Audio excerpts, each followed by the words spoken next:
that exists where stars and planets have a powerful influence on our lives. And this is known as Vedic astrology. With more on this and how it connects to tarot, please welcome Daniel Pilladai. Daniel, I'm so excited to have you in here for this. I've watched your journey and how you have learned to tap into this kind of energy. Where did your passion start for this, for reading tarot? So I always played around with the tarot deck, but you know, and let's take it back to 2020. Oh, do we have to? We do, because that's how it started. Yeah. And I had a connection that ended. Or I'd say I call it a situationship, because it wasn't exactly a relationship. But you know what? I was heartbroken. Yeah. 2 weeks later, the pandemic happened. Yes. And everybody I would have normally turned to is going through their own stuff. So I said, I'm going to take this into my own hands. I'm the master of my universe. Yeah. I turned to a skill I already had, and I said, I will use self-care as a tool for self-care. Oh my gosh, that is so good. And now we are using you as a tool for us. So I'm here to be used, honey. Yes. How would you say tarot is connected to Diwali? So you know, my family are South Indians from the Fiji Islands. So we're disconnected from the motherland. So when Diwali and the religion went there, it took on religious significance, of course, but at home it was very spiritual. Right. My mom and my grandmother always wanted to use that time for us to think and speak positively, do good, be good. And over time, if Diwali is a festival of lights, how do we nurture our inner light? And I use tarot to do that. Oh, that's nice. Yeah. And the connection between tarot and astrology? Yeah, so Vedic astrology really looks at the placement of your planets and which signs they're connected to. Okay. So before you choose to take on the tarot deck, which can be intimidating, I understand, consult a Vedic astrologer and see exactly where your planets are positioned and which sign they're connected to. Okay. And then all the potential is here for you to tap into, right? Yeah. So when it comes to astrology, the tarot deck, 78 cards are divided into 2 categories. Okay. 22 cards are the major arcana. These are major, significant, monumental life moments. Yeah. So if you use a star here, Daniel, they look scary. You're a Capricorn. I know. Am. And the card that represents the Capricorn is the devil. Why am I the devil? But we know you're an angel. We know you're an angel. Thank you. As soon as I saw that, I'm like, what's happening here? Because one of these cards actually say death.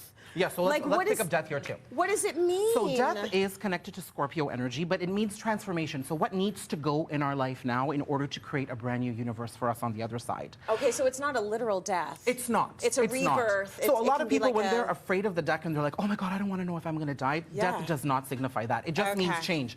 By the way, we're in Scorpio season now. Why do I have to be the Satan? Why am I the devil? Well, it means you might be a little bit too stubborn for your own good.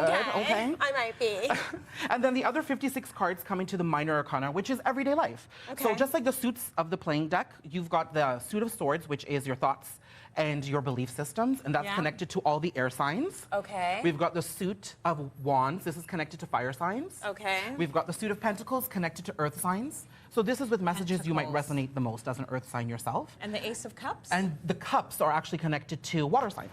Okay. Yeah. All right. So a lot of information here, and I know you've studied this, but can you do a reading on me? Yes. How does this work? I'm going to ask you to interact with the deck. Okay. I'm going to shuffle. It's all a little woo-woo for me, but I also sort of believe it. So like I'm on both sides. Okay, well this is good. Yeah. So we've got a card that jumped out, which is a 7 of Pentacles. Do you want to hold that up? Sure. The 7 of Pentacles is telling you to pay attention to the thoughts you have every day. Oh. What seeds are you planting? Are you planting in fertile soil? And how are you going to see the changes that you want to see in the world? So exercise some self-awareness and be you. Okay. Okay, do you want to pull another card for yourself? Yeah. I'm going to pull... Whatever one I pull is the one I'm supposed to pull. Am I right? The universe has given this message for you. Okay, what does that say? The Chariot is movement forward. So how are you balancing? Basically, the good comes with the bad. Okay. And how are you going to balance between both those experiences in your life to keep moving forward to be the best host of Cityline that you can be?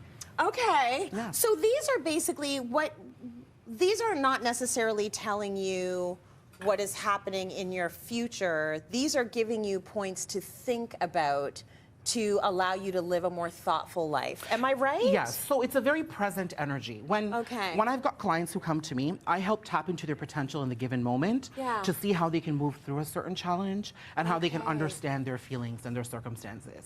It isn't to see what's happening in 10 or 12 years. If you've got tarot readers doing that, they could be misusing the tarot deck, so be very careful of who they are. Right. It is about how we can make use of the now. Okay, I love that. Yeah.